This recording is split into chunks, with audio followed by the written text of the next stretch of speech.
சுரேஷ் அண்ணனை பற்றி சொல்லணும்னா, நான் படித்த பள்ளியில் எனக்கு முன்னாள் மாணவர் அவர்.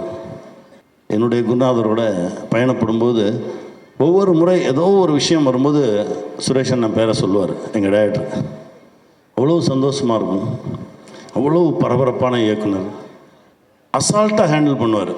அப்போ தான் தெரிஞ்சது இதெல்லாம் டைரக்டர்கிட்ட தான் வந்திருக்கு அப்படின்னு. ஏன்னா இந்த ஷூட் போகும்போது ஒன்றும் இல்லை நீ வா நெல் உட்கார், ஏன் பதட்டமாகற அப்படின்னு சொல்லி முதல்ல கொண்டு போய் மேம் முன்னாடி உட்கார வச்சாங்க. எனக்கு அவங்கள பார்த்தாலே பயம்.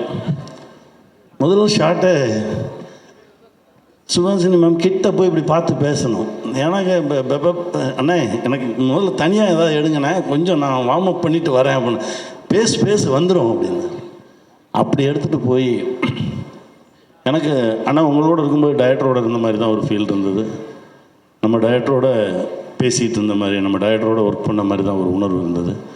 இந்த நேரத்தில் என் குருநாதர் கே பாலச்சந்தர் அவர்களுக்கு மனமார்ந்த நன்றியை சொல்லிக்கிறேன். ஏன்னா அப்படி ஒரு குரு கிடைச்சதுக்கு நாங்கள்லாம் கொடுத்து வச்சுருக்கணும். ஏன்னா ஒவ்வொரு நாளும் என்னுடைய சின்ன சின்ன இயக்கத்திலும் எங்கள் டைரக்டர் இருப்பார்.